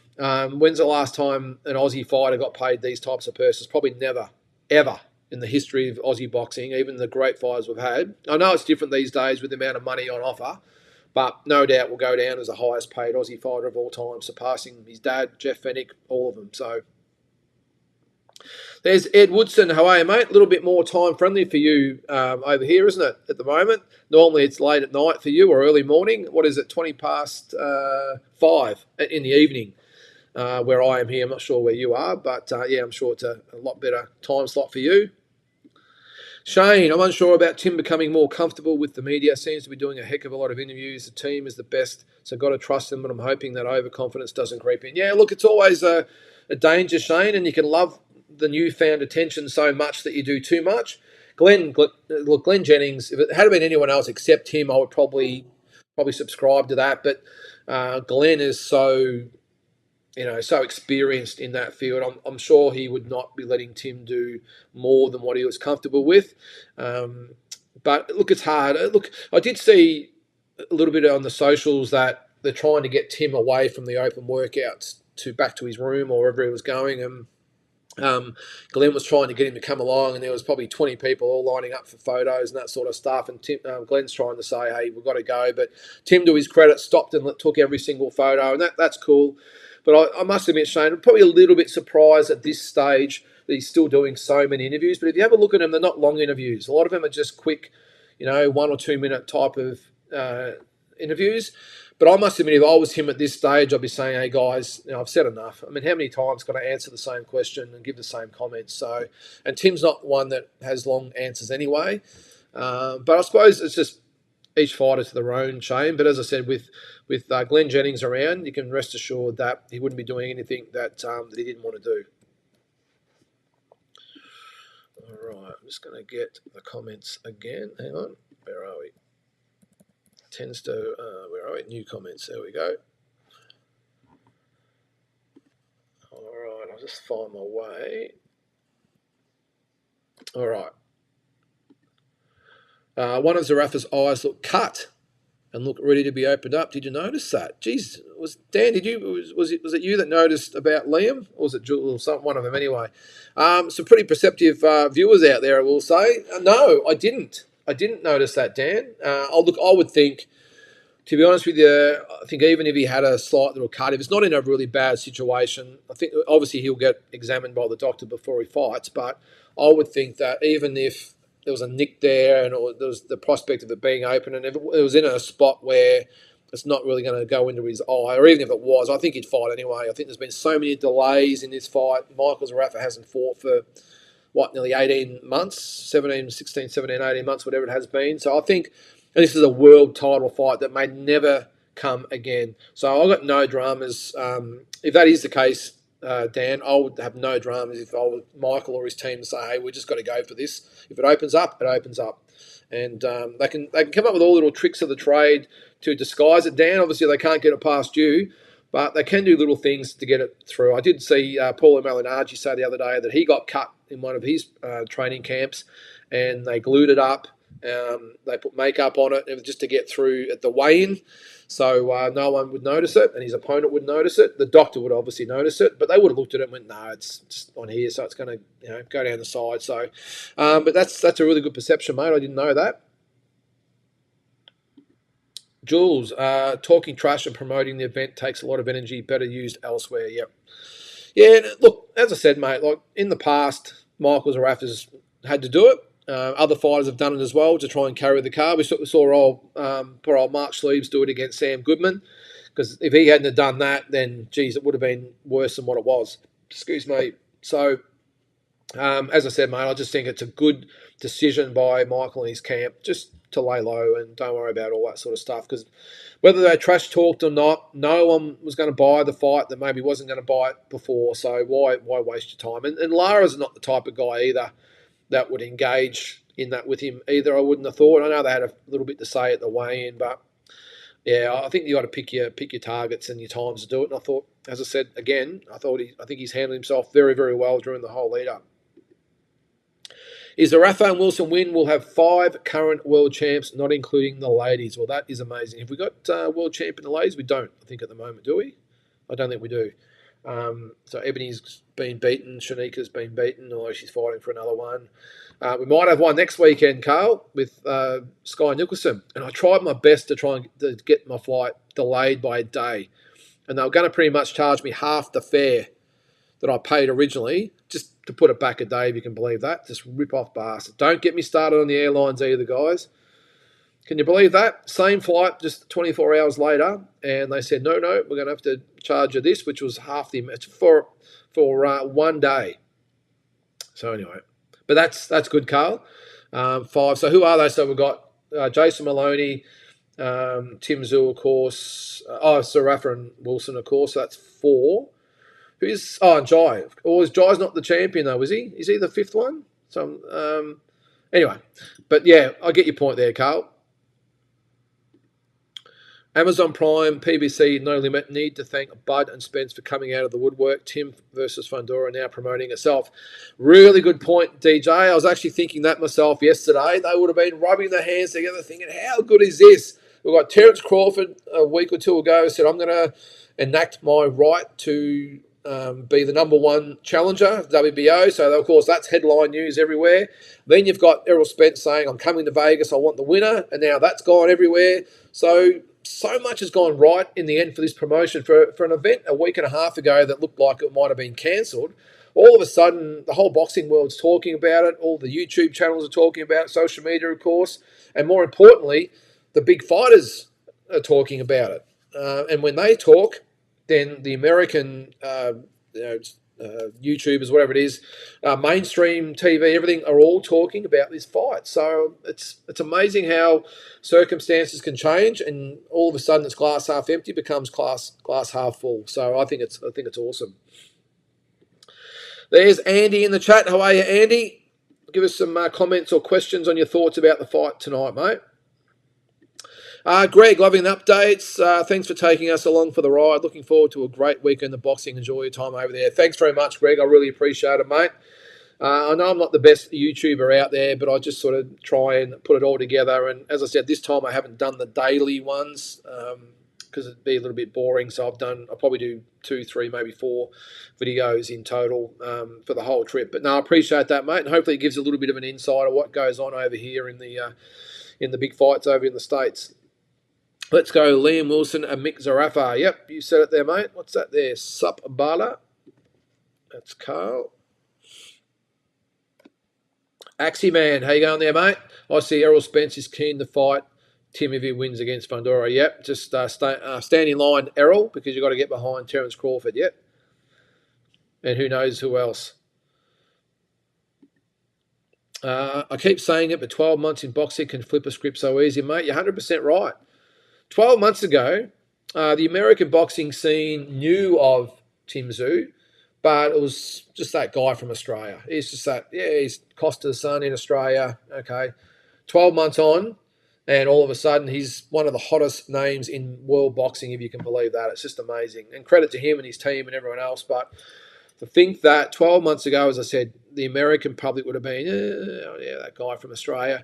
Now you've got Spence and Crawford almost fighting over each other to get the next crack at Tim Tszyu. Now, having said that, he's got to get through tomorrow night as well. Not an easy task. I know a lot of people, especially the Aussie public, he's just Tim's opponent, whatever, because the Australian media have sort of made him that way. It's all about Tim, and this guy's a late replacement. It's okay, we're going to fight Crawford next, and the rest of it. Make no mistake, this is a tough, tough fight, and I think it's a harder fight than what Thurman would have been.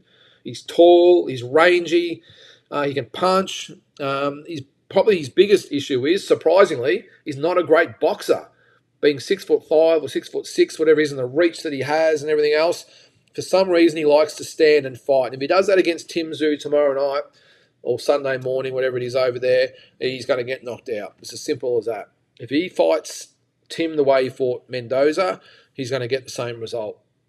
He has to stand at long range and use the reach that he has and try and catch Tim with uppercuts and hooks on the way in, which then leaves him susceptible to the overhand rights and left hooks and everything else. But I think it's going to be a great fight. I really do. And I think Tim's going to have some issues. Does he win? 100% I think he does. But I just think Fundora, if he fights the right way, can give Tim a lot of hassles. And sorry, that's the comment there. Sorry, actually, I didn't put it up there. All right. I'm sure I heard Glenn say that Tim wasn't getting anywhere near that type of money. Yeah, well, if that is the case, Shane, I would probably believe that over. Because as I said, when I first saw it, I went, are you kidding me? $10 million for this card. If anything, I would have expected PBC to say, hey, we're going to have to maybe give you a little haircut financially because we just can't generate with the Thurman thing out now. Look, I know nothing, to be honest, Shane, but in my opinion, I would be more looking at Tim around the 3 million American mark, but I have no idea. I'm just guessing based on what I think the event is and what other fighters have got.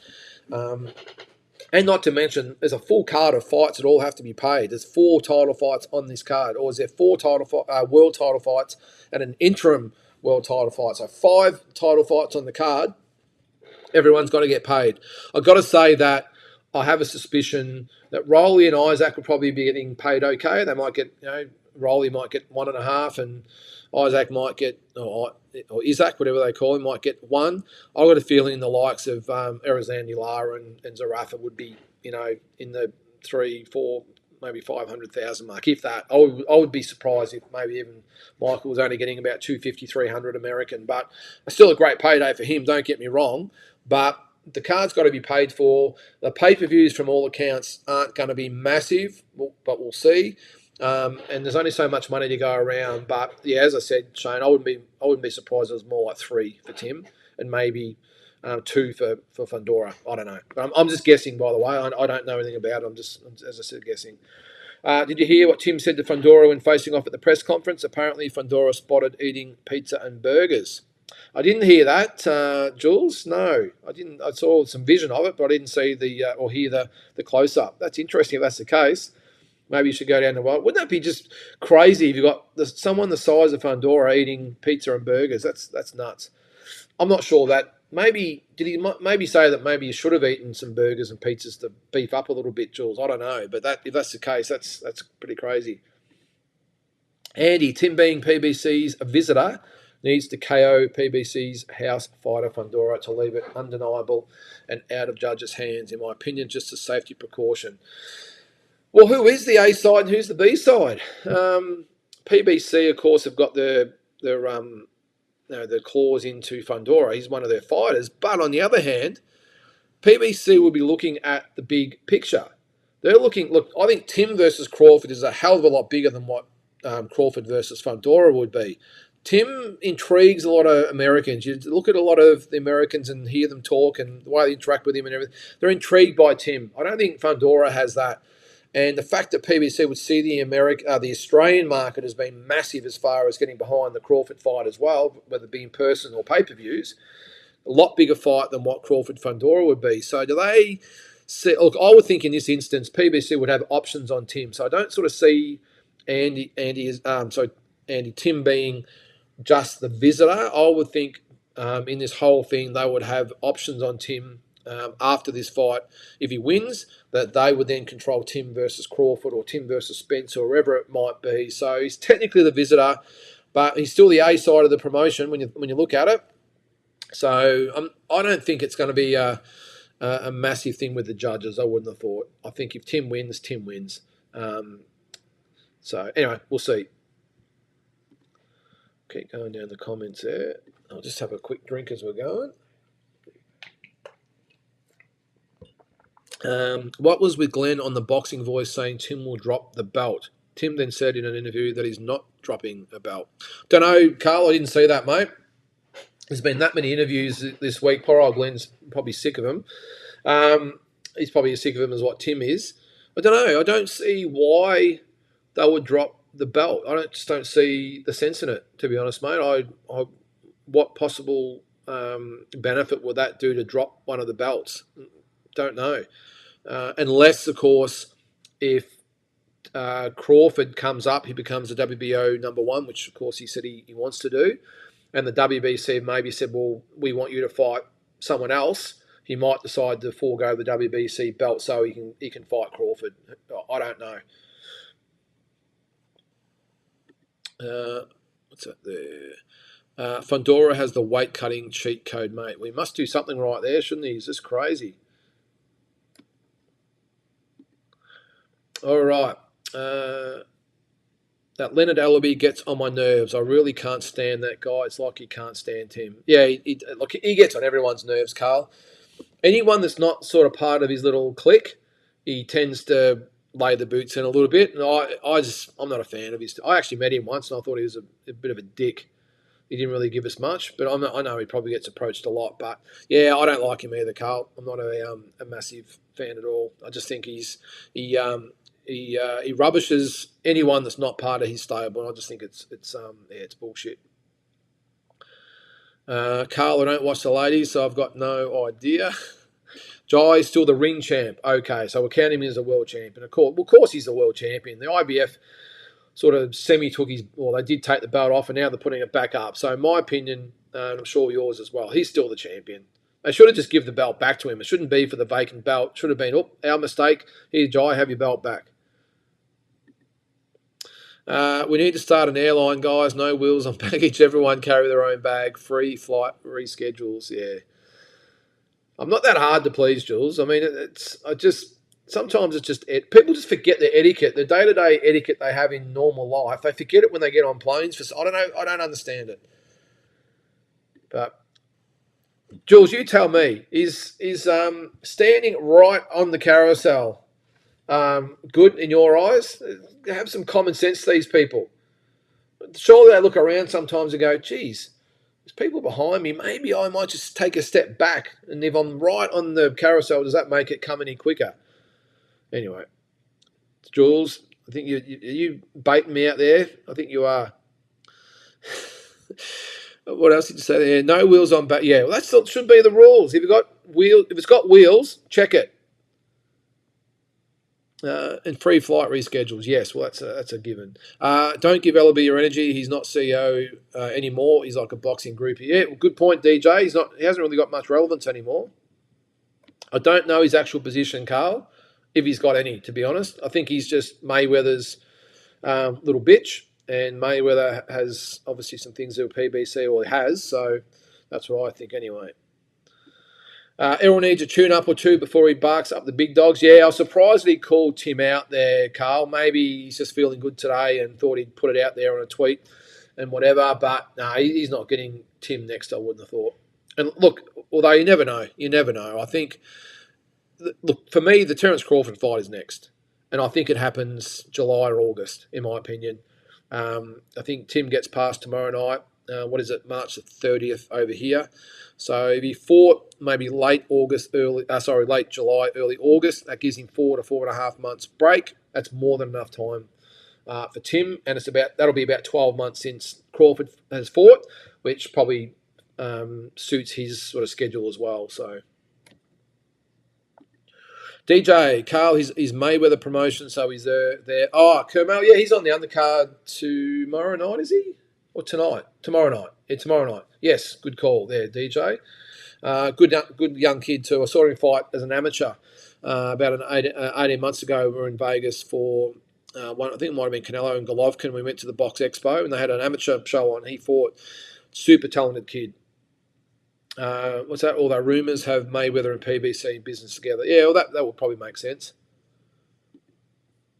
All right, Spence hoping to cut the line versus Tim Fundora, winner to set up a Bud rematch at 154 Super Welterweight. Yeah, I don't know, Andy. I think if Crawford wants the fight with Tim, he's getting the fight with Tim. It's as simple as that. And Spence will just have to step aside. Spencer's got to realise that he's got to go back a few pegs. He's no longer one of the top dogs anymore. I mean, he got an absolute beat down last year, and his credibility's probably dropped a little bit. And, of course, rankings and all that sort of stuff. So I just think it has got some merit there, mate. But I just think if Tim beats Fundora, well, whoever wins tomorrow night, Tim or Fundora, if Bud wants that fight, he gets that fight. And Spence will just have to take a step back. Fundora comes across as an intelligent guy outside the ring. I have a feeling he'll at least try to make the adjustments we all feel he needs to make to be competitive. Well, that's the advantage he's got, Jules, because he was preparing for Boachuk, and in his mind, similar to Tim Tszyu. So he's got a bit of a head start on Tim as far as making the adjustments go, because he's already fighting a guy in Tim's sort of mould. Not as good as Tim, of course, but so yeah, I think you're right. I think his camp and himself seem very intelligent, and I think they would definitely be making the adjustments. They know that Tim's dangerous. They know he can punch. They know he's a hunter, and I think, I would expect that he would come out and give Tim a bit of room, try and keep his distance, try and set up those power punches, because Tim can be vulnerable. He can be. A little bit like Costa was in his time as well. He can pull out with his sort of chin up in the air a little bit. So that's what they might be aiming for, Fundora, to sort of target him as he comes up, to target him with straight left hands or uppercuts or hooks. But, yeah, I agree. I think he is intelligent. Is it going to be enough? I don't think so. I think Tim's come far enough that he will make his own adjustments. I think he wins. But, as I said before, mate, I think it's a great fight. Fundora's best attributes, height and reach, he can't use to his advantage. He's a decent uppercut, but his looping hooks will seem susceptible to a counter or 17. The thing is with it, Carl, is that I agree. I was watching him on pads, and of course I've watched him fight as well. But the thing I don't like about him, and I have said on here a couple of times, when people uppercut or hook and they don't get outside their opponent's shoulders, I always call it the corridor. I'm not going to give you a boxing lesson at the moment, but the shoulders of the corridor. And my golden rules have always been straight punches up the corridor. Anything else, uppercuts, hooks, body punches, get outside the corridor, and then you punch. If you uppercut or hook inside the corridor, you're susceptible to those straight punches down the middle. So if he does that, I can just see Tim folding him with an overhand right or an uppercut or whatever. He has to step outside the shoulders, because when he does, as I said, he's vulnerable, especially to that overhand right. So, or 17. Andy, Team Tszyu might be looking at Spence as another good payday before Bud, but seriously doubt they'll ditch one WBO belt for Spence. No, they won't, mate. Well, look at it. Why wouldn't it be Crawford? Now, who else is going to... Unless Canelo suddenly says, all right, I'm going to fight you in September, then okay. But apart from that, who else has Crawford got to fight? He's made no secret. He doesn't really want to fight Boots, not because he's scared of him like a lot of people think. It just doesn't make business sense for him. Who else is there to fight? If Tim wins tomorrow night against Fundora, he'll be he probably already is, but he will be 100% one of the hottest names in boxing. Who knows? He could even go into the top 10 pound for pound. I don't know. That's a different story, but... as far as credibility and stature goes, he'll be right up there. So if you're Crawford looking at the biggest fights in the twilight of your career, well, who else is there apart from Canelo? It's Tim Tszyu. That's it. So unless Bud got injured or whatever, it's Tim Tszyu versus Crawford next. It just has to be. There's no other options, I don't think, for Terence Crawford. Tim Tszyu's got a few other... He could unify the belts. He could maybe fight Spence. He could go up. Lots of different options for Tim Tszyu. But Crawford will be looking at Tim if he wins tomorrow night and say, all right, this guy now has the cred that I think he needs to add my name to the poster. So let's go. And, of course, the two belts would obviously have, even the one belt. I think when you're at the stature of these guys, whether it's 1 belt or 4 belts, it doesn't matter. You're viewed as the world champion. So, but yeah, as I said, Andy, I just can't see any other avenue apart from Zoo Crawford. But we'll see. What have we got there? I seen a video of Sebastian eating pizza the day before the weigh-in. That is crazy, mate. I'm going to have to look that up, see if I can find it.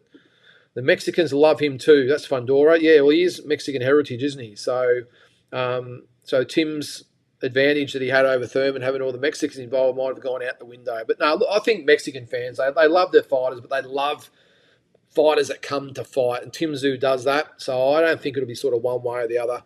I think there'll be pretty much a split for both guys tomorrow night. Tim was interviewed by Main Event after the presser and asked what he said to Fundora. Tim mentioned the burger pizza thing and wanted to remind Fundora of his lack of professionalism. Yeah, well, if that's the case, that's surprising, isn't it? That is really surprising. Tim has 1 fight left on his PBC deal. Yeah, I thought that. So, and then that'll probably be the Crawford fight. And then they'll probably have options. Like organisations like PBC don't put together big fights for you and then let you walk straight after, unless they want you gone. So I wouldn't be surprised if Tim gets past this one and the Crawford one is next, and they'd say, okay, well, we want another 2 or 3 fight options with you if we're going to put that fight together. Because who knows? It could be Canelo Alvarez out there at some stage. Of course, they're going to want that fight too. So 30 minutes out. Well, we're 15 minutes out now, mate, so I'll keep an eye. Is that how far we're behind? Sorry about that.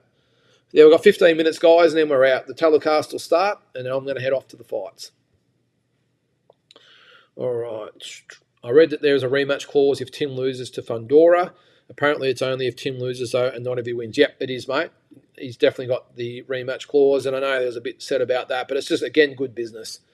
Fundora's a late replacement, but Tim's got to protect himself. If he does happen to lose, he gets an immediate rematch, and then hopefully he can get back on track. Fundora, no slouch. He did use his reach for Mendoza a bit before he reverted and got KO'd. If he has been training to do so and remains disciplined, he could be a handful. Yeah, I think so, mate. And don't forget that he was winning that fight with Mendoza before he got starched. So don't sleep on Fundora. Liam versus Oscar will be lit. Oscar's been a solid champ apart from his losses to Shakur and Navarrete. 2 different styles, but both very good at what they do. Both Oscar and Liam are solid punchers too. It's going to be a war, Andy. I've got no doubt about it, mate. It's going to be 100% a war. And but again, as I said, I've got a strange feeling it's going to go the distance. So and if that's the case, let's hope that the judges get it right. Huge congratulations to Tim. Just read that he is engaged with his partner, Alexandra Constantine, after being together for 8 years. Yeah, I did see that, Axie Man. So, yeah, congratulations to both of Tim and Alexandra.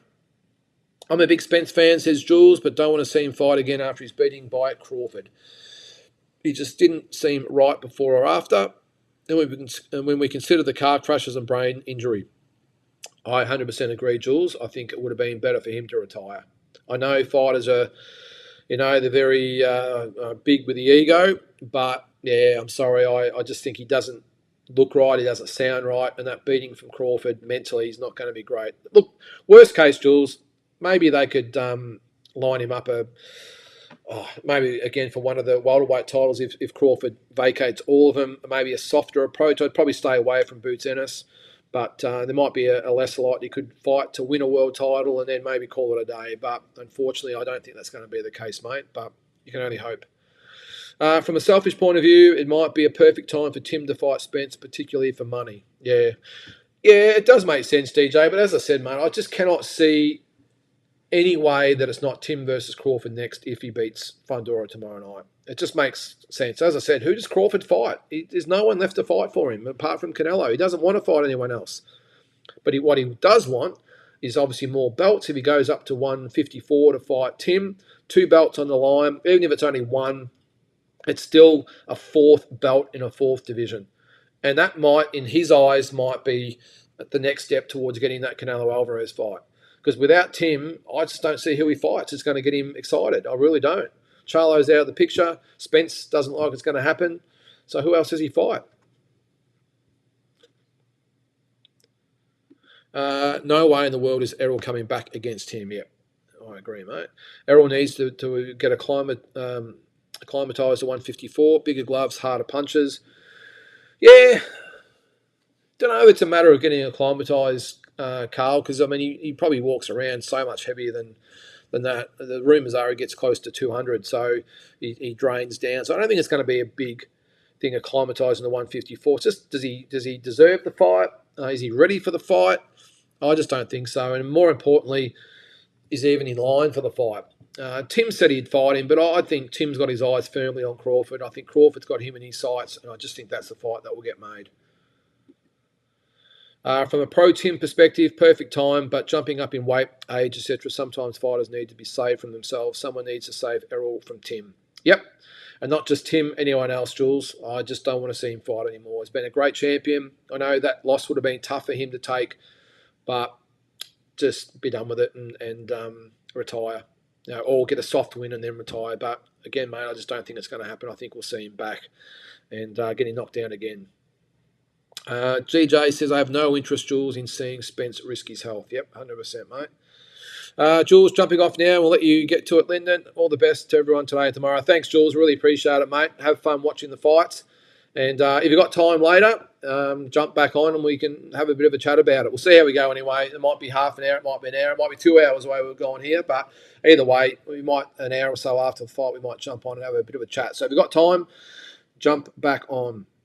Thanks to everyone else here. Go enjoy Liam win. Yeah, good stuff, DJ. All right, guys, we might call it a day over there, a night over here. I'll get going to the fights. And as I said, if you've got time later on and you want to jump on for a quick chat and let us know your thoughts about the card and particularly the Liam Wilson-Oscar Valdez fight, then, as I said, it might be an hour or so after the fights end. Give me a chance to get back here and get organised, and we'll go from there. So thanks to everyone that joined in today. Really appreciate it. Enjoy the fights, and we'll talk later on.